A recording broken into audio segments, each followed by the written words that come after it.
A. Biografi Imam Hanafi. Imam Abu Hanifah, pendiri mazhab Hanafi, memiliki nama asli Abu Hanifah adalah 1.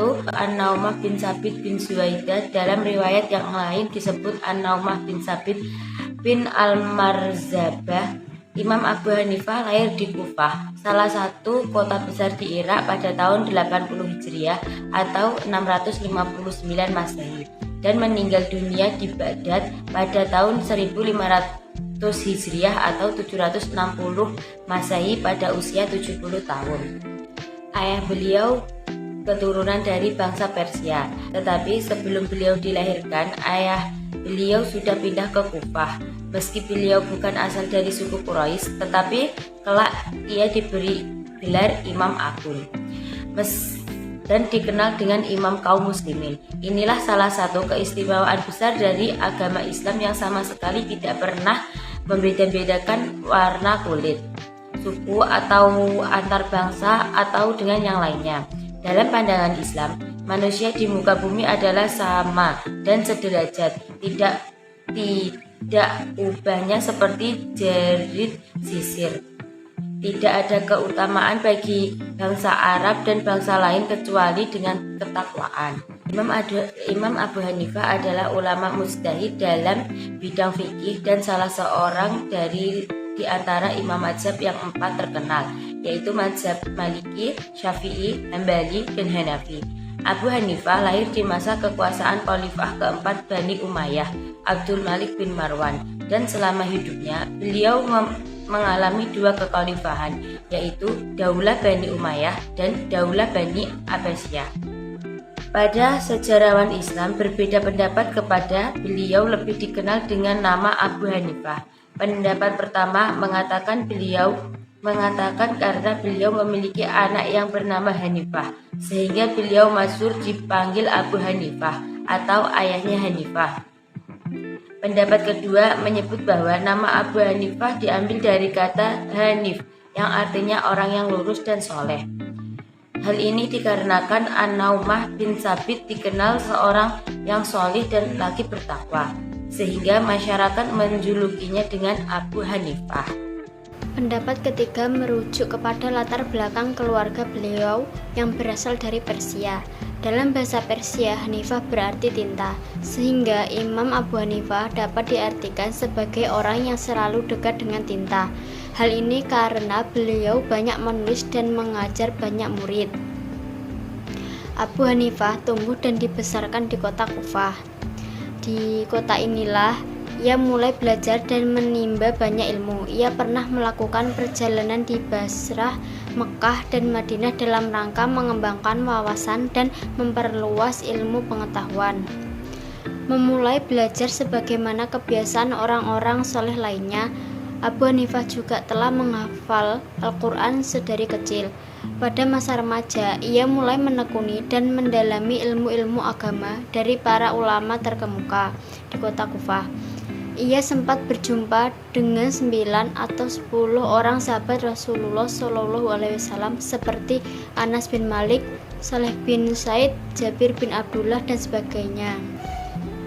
Imam Abu Hanifah merupakan ulama mujtahid dalam bidang fikih dan termasuk salah seorang di antara 4 imam mazhab yang terkenal.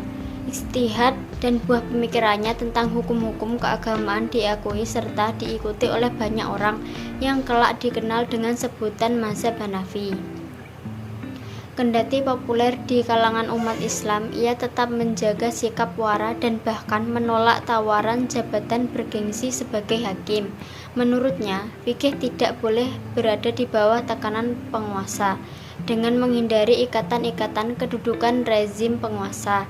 Ia dapat leluasa mengembangkan kajian-kajian fiqhiyah tanpa harus dibebani ketakutan dan ketundukan terhadap penguasa. Memasuki pembahasan poin B, yaitu karakteristik dan perkembangan mazhab Hanafi.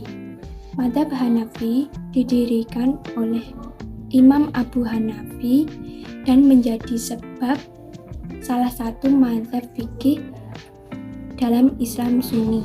Kufah, kota kelahiran Abu Hanafi, merupakan kota besar tempat tumbuh berbagai ilmu dan budaya. Kota ini menjadi tempat pertemuan antara budaya non-Arab dan budaya non-Arab. Sebelum Islam datang, ada beberapa mazhab dalam agama Nasrani tumbuh dan berkembang memperdebatkan masalah-masalah politik, dasar-dasar akidah, dan lain sebagainya. Abu Hanafi memiliki metodologi yang terkonsep secara struktural. Ia pertama-tama mendasari pemikiran mazhabnya pada Al-Quran. Jika ia tidak menemukan dasar hukum di Al-Quran, maka ia akan mencarinya di hadis. Jika masih tidak ditemukan dalam hadis, ia akan mencarinya dari pendapat para sahabat Rasulullah SAW atau yang disebut atsar. Selain itu, Abu Hanafi juga mendasari fikih dengan qiyas, tetapi terkadang pula ia tidak mengkiaskannya karena suatu sebab kecuali sangat mendesak.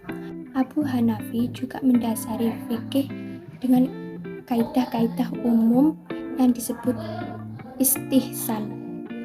Jadi secara sederhana, dasar-dasar metodologi fikih Abu Hanafi dalam menetapkan suatu hukum fikih bisa dilihat dari urutan berikut, yaitu Al-Quran, hadis, atsar, ijma', qiyas, dan istihsan. Abu Hanafi selalu selektif dalam penggunaan hadis sebagai hujjah. Ia hanya berpegang pada hadis yang betul-betul kuat dan dapat dipercaya atau yang disebut thiqah. Abu Hanafi memang tidak memulai pembelajaran dari fikih, melainkan dari ilmu kalam. Pada perkembangannya, ia memang dikenal dengan sebutan ahlul ra'yi dalam fikih dengan metodenya yang terkenal yaitu istihsan. Secara bahasa, istihsan adalah bentuk masdar dari kata istahsana yang berarti menganggap baik terhadap sesuatu.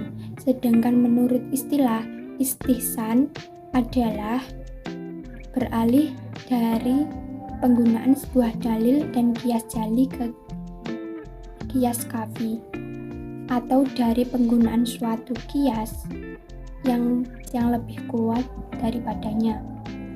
Dengan demikian, istihsan tidaklah berdiri sendiri, tetapi berlandaskan pada dalil-dalil syarak dan bukan berdasar pada hawa nafsu. Penetapan hukum dengan menggunakan istihsan ini didasarkan pada prinsip atau upaya untuk mewujudkan kemaslahatan. Pemikiran hukum Imam Abu Hanifah pada umumnya dapat dikenali dalam 5 hal. Pertama, mempermudah dalam urusan ibadah dan muamalah. Kedua, berpihak pada yang fakir dan lemah. Ketiga, pembenaran atas tindakan manusia sesuai dengan banyaknya kadar kemampuannya. Abu Hanifah berusaha menjadikan amal manusia itu benar dan diterima selagi memenuhi syarat-syarat tertentu. Yang keempat, menjaga kehormatan manusia dan nilai-nilai kemanusiaannya.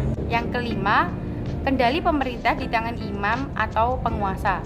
Oleh sebab itu, menjadi kewajiban seorang imam atau pemimpin secara syariat untuk mengatur kekayaan umat Islam yang membentang luas di atas bumi demi kemaslahatan umat.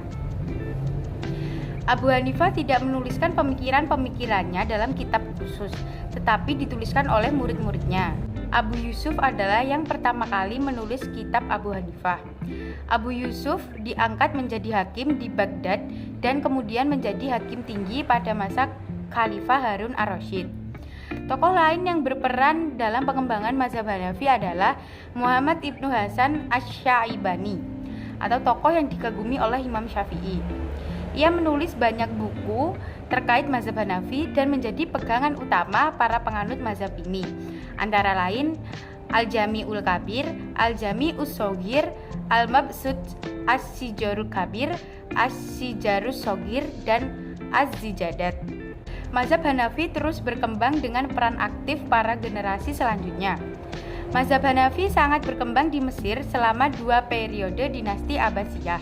Namun, perkembangan mazhab Hanafi mengalami penurunan ketika Mesir dikuasai oleh dinasti Fatimiyah.